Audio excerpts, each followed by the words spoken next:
Hello, welcome to another video from Homesteading Off the Grid. Today I'm going to talk to you about the benefits of chopping moist firewood in sub-freezing temperatures in the winter. It's February 1 right now as we're recording this video, and it's about 10 o'clock in the morning and it's 28 degrees outside. It's freezing. I don't mind it, but my beautiful wife who's taking the video and who is from the Philippine Islands and who up until 2 years ago when we moved here from the Philippines had never experienced a day below 85 degrees Fahrenheit, hates my guts right now because she's out here with the camera recording this video. But there's something of importance here that I want to show you that will help you with your wood chopping activities. Now, number one, this is water. I can't point out the importance of making sure to drink lots of water even when you're chopping firewood in sub-freezing temperatures. And you gotta shake it around and move it or it'll freeze. But as you know, when you cut your own firewood, the biggest benefit is you get warm twice. First when you cut it, second when you burn it. I'm sweating as I do this. You can see I've been out here for a little bit. But up here, honey. My sweat is evaporating as soon as it's coming out and hitting the air because there's no humidity in the air right now.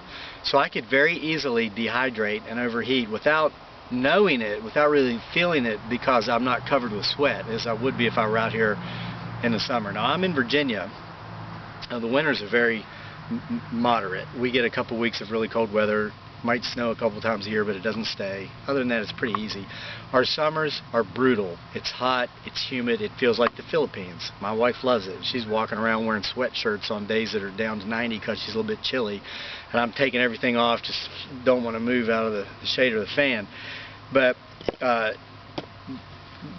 when you're out here, we've been cutting up a red oak log that still has a high moisture content in it. Even though the log has been on the ground for about 20 years, it fell.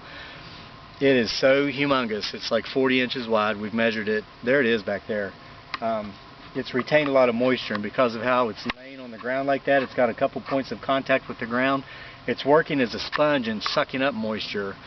So if you're cutting wood in above freezing temperatures and the wood still has a high moisture content in it and you're using an axe, I mean, I'm kind of old school. I enjoy the workout I get from using a 3.5 pound splitting maul and chopping firewood.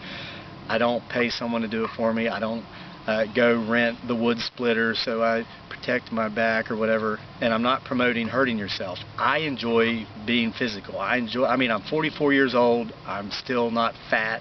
I see guys I went to high school with that look like they're old enough to be my dads. I'm not hating, I'm not bashing, I'm not judging. I'm just saying it's not luck, it's not genes, it's choice and it's lifestyle.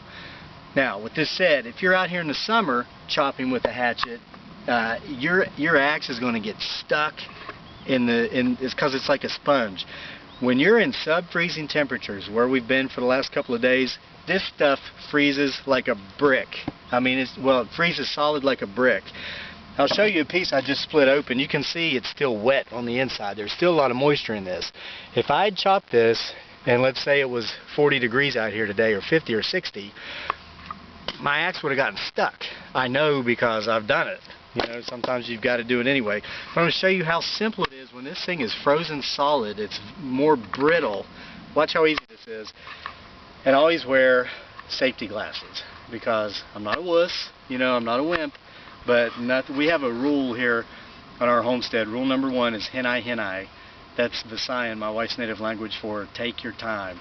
We believe there's nothing we can do out here that's worth getting hurt over. So take the time to be safe, take the time to do it right, and if you do it right, you only have to do it once, as you know. So watch this. See that? And I hit it harder than I needed to because I wanted to make sure that it worked. But I'll do another one.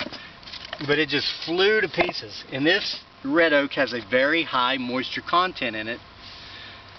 But it's frozen. It's very brittle. It's a frozen block of solidness right now.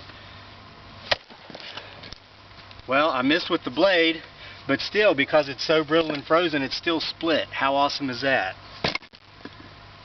If we were in above freezing temperatures right now, we would have seen the bounce off and the boing, boing, boing, boing, and my hands would be killing me right now. So let's try it again. That was a more controlled swing, so I hit what I was aiming at. But it just split.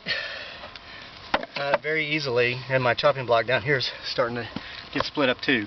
But I wanted to point that out to you because a lot of people won't go outside if it's too cold. They say, oh my gosh, I got all that firewood out there.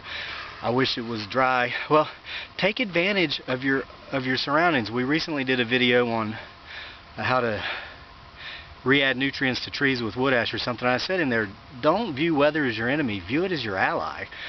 If your moist firewood is frozen, that's a positive. You can get out here with your axe and just chop it up twice as fast. I mean, this took just a couple of minutes. If it were 50 degrees out here, my axe would have gotten stuck in all of this, and it just would have been frustrating, and I would have had to have let this sit here in the sun for the 3 or 4 months of summer and early fall before it got moist enough to chop it in above freezing temperatures. But if you're chopping in below freezing temperatures, it can be as wet, and the more moist it is, the better, because the more brittle it is when you make your swing. So, if you enjoyed this video, please subscribe to our Homesteading Off the Grid channel here on YouTube, and we look forward to seeing you again during another video.